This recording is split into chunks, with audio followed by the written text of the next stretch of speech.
The Long Road Home. Chapter 1. The Letter. It was a quiet Tuesday morning when Maggie Harper, found the letter in her mailbox.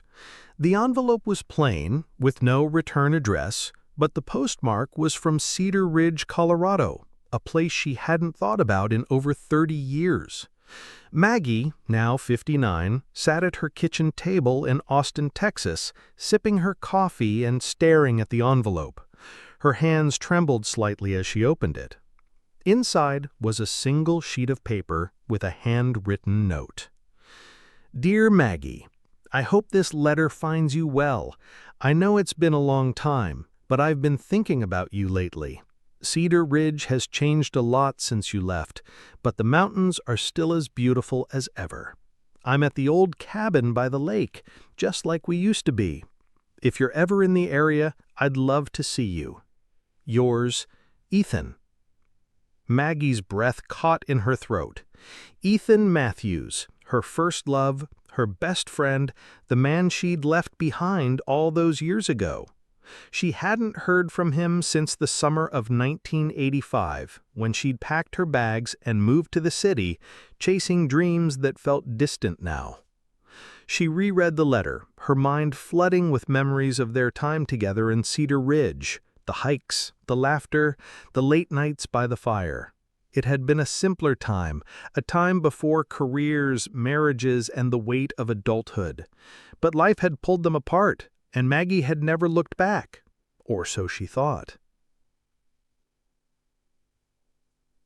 Chapter 2. The Decision. For days, Maggie couldn't stop thinking about the letter. She'd built a good life in Austin, a successful career as a librarian, a cozy house, and a close group of friends. But something about Ethan's words stirred a longing she hadn't felt in years. She found herself digging through old photo albums, smiling at pictures of the two of them, young, carefree, and full of hope. One evening, as she sat on her porch watching the sunset, she made a decision.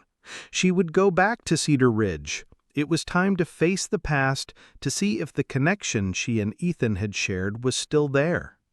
She packed her car the next morning and set off on the long drive to Colorado.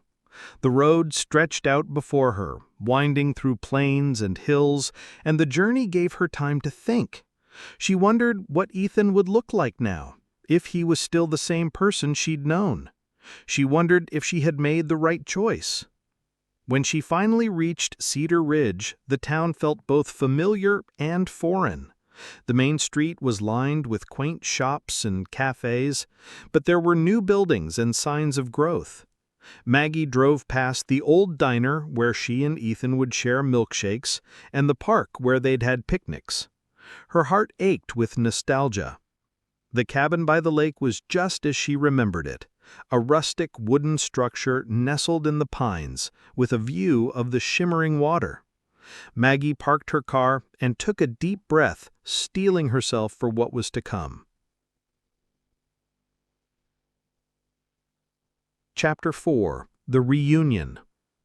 Ethan was sitting on the porch, sipping a cup of coffee when Maggie pulled up. He looked older, his dark hair streaked with gray, but his smile was the same, warm and welcoming.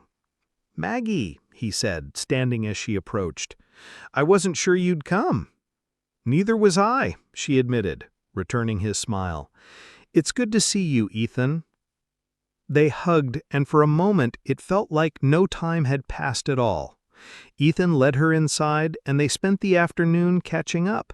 He told her about his life, how he'd stayed in Cedar Ridge, working as a carpenter, and how he'd never married. Maggie shared her story too, and they laughed over the twists and turns life had taken. "You know," Ethan said softly, "I've always regretted letting you go.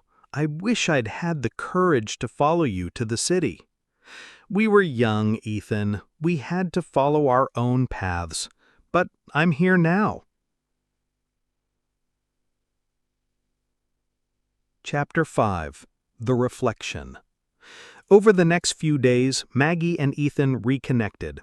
They hiked the trails they used to explore, sipped wine by the fire, and reminisced about the past. Maggie felt a sense of peace she hadn't felt in years. Being back in Cedar Ridge reminded her of who she'd been before life had changed her. But she also realized that she wasn't the same person she'd been in 1985. She'd grown, learned, and built a life for herself. And yet there was something about Ethan that felt like home.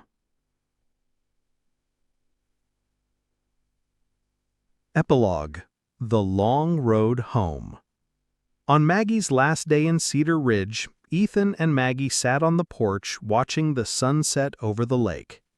The air was crisp, and the first hints of autumn were in the leaves. "What's next for you, Maggie?" Ethan asked. "I don't know," she admitted, "but I think I'll be back. Cedar Ridge has always been a part of me, and so have you." Ethan smiled, his eyes filled with hope. "I'll be here." As Maggie drove back to Austin, she felt a sense of clarity. Life was about the journey, about finding your way back to the things that mattered most. And for her, that meant Cedar Ridge and Ethan. The end.